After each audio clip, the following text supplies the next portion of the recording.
Bien, pues vamos a empezar. Hoy tenemos sobre la mesa un material muy interesante.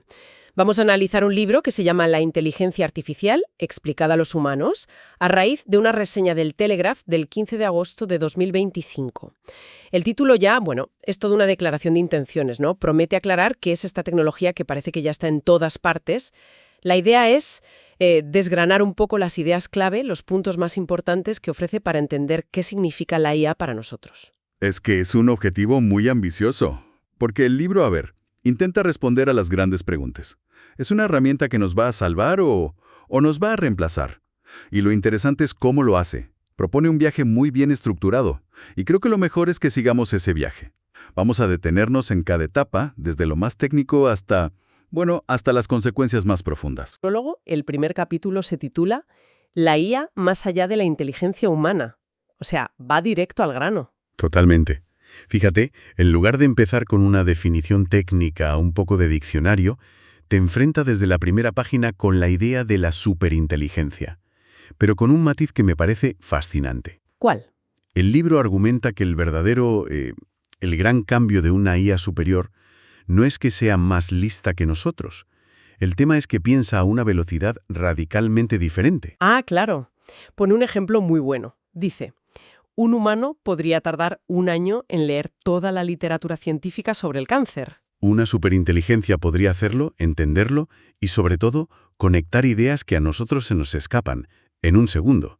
La diferencia no es de grado, es de naturaleza. Claro, no es que juegue mejor al ajedrez, es que está jugando a otra cosa que ni siquiera entendemos. Te ponen un marco casi de ciencia ficción para que entiendas la escala, pero justo cuando te ha volado la cabeza con esa idea, echa el freno, ¿verdad? Exacto. Es una jugada muy inteligente por parte del autor. Una vez que tiene tu atención con la idea más espectacular, los 2 capítulos siguientes son un regreso a la base. Son la IA basada en el conocimiento y las redes neuronales por dentro. Los 2 grandes linajes, como dice. Eso es, los presenta así. La IA basada en conocimiento, la simbólica, la explica con una analogía muy útil. Es como un chef que sigue una receta al pie de la letra. Le das reglas explícitas. Si la temperatura sube de 200 grados, entonces apaga el horno. Es precisa, es predecible, es fantástica para problemas con reglas muy claras. Logística, ciertos diagnósticos médicos. Vale, entiendo, es la IA, por así decirlo, programada.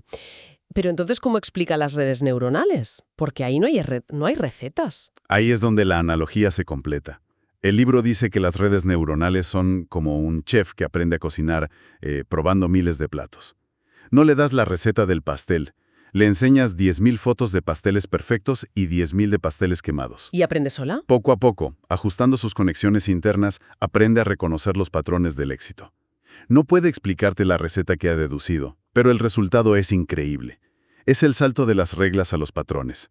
Y eso es lo que mueve todo hoy en día, desde el reconocimiento facial a los modelos de lenguaje. Me parece una forma muy clara de plantearlo. Lógica por un lado e intuición estadística por otro. Y con esa base, el libro ya pasa a las aplicaciones, pero lo hace otra vez contraponiendo 2 ideas, ¿no? La IA útil más allá de los juegos y la IA basada en fuerza bruta. Sí, y aquí desmonta un par de mitos. Con más allá de los juegos, lo que argumenta es que usar el ajedrez o el Go para medir la IA es un error. ¿Por qué? Porque son juegos de información perfecta, con reglas fijas. La vida real es un caos, es información incompleta. Y el libro da un ejemplo potentísimo, el plegamiento de proteínas. AlphaFold, claro. Exacto.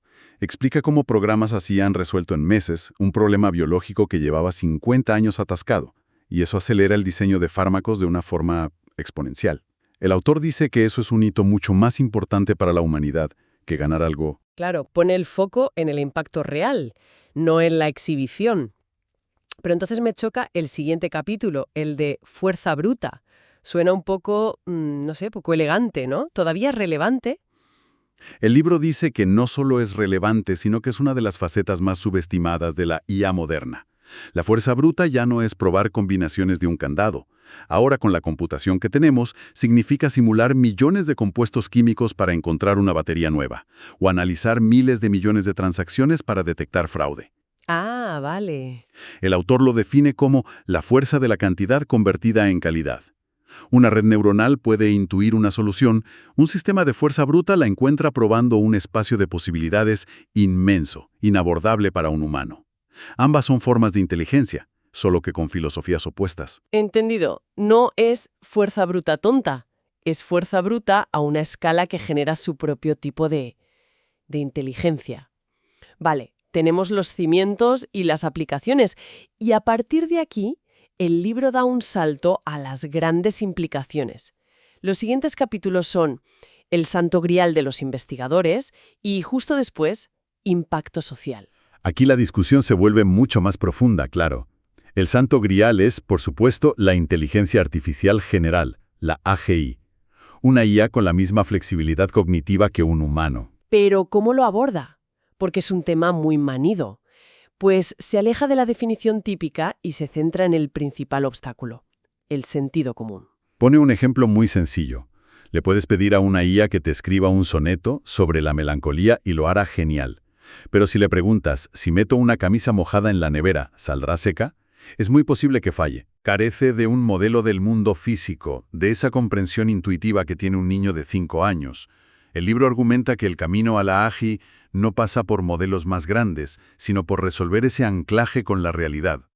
Es el salto de ser un loro increíblemente sofisticado a ser alguien que de verdad entiende de lo que habla. Y es la transición perfecta al capítulo de impacto social, claro, porque si tienes algo que entiende, las consecuencias son enormes. ¿Qué es lo que más destaca ahí?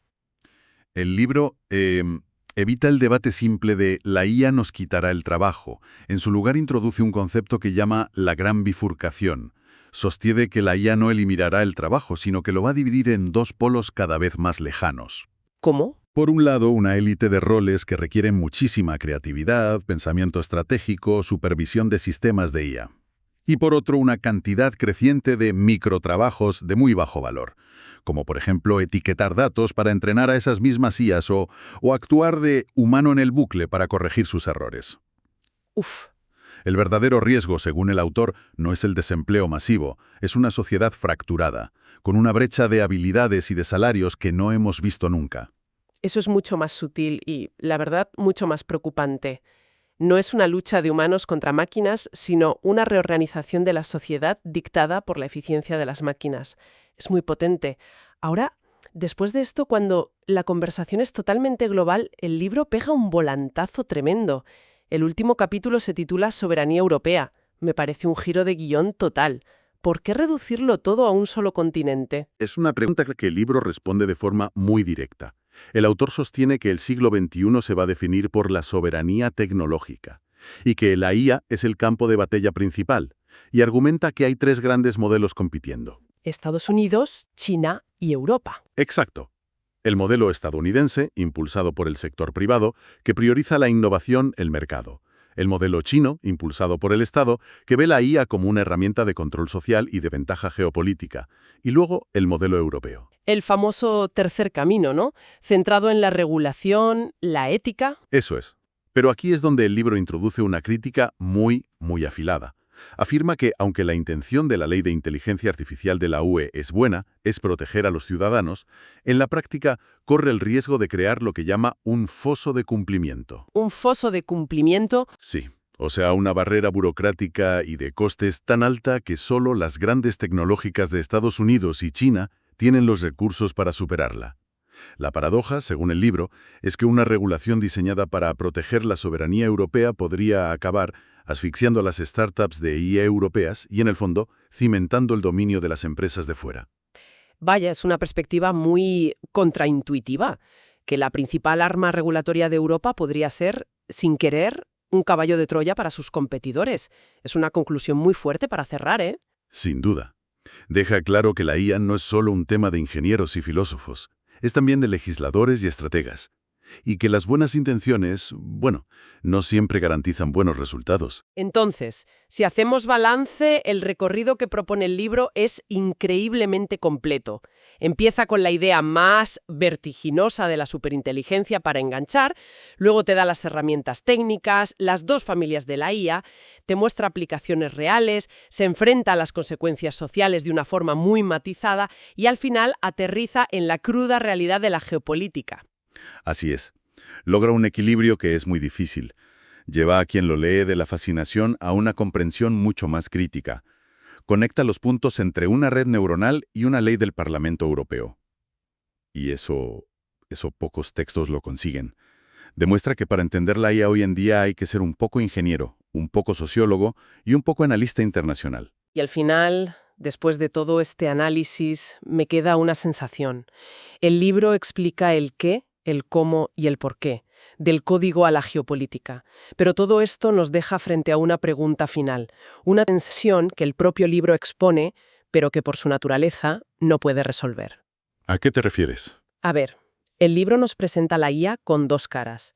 Por un lado, es la herramienta más poderosa que hemos creado para la colaboración científica global, para curar enfermedades, para resolver el cambio climático. Es una fuerza para unirnos. Pero por otro lado, como demuestra en su último capítulo, es el arma principal en una nueva competición nacionalista, una lucha por el poder. Entonces la pregunta que queda flotando es, ¿cuál de esas dos fuerzas ganará?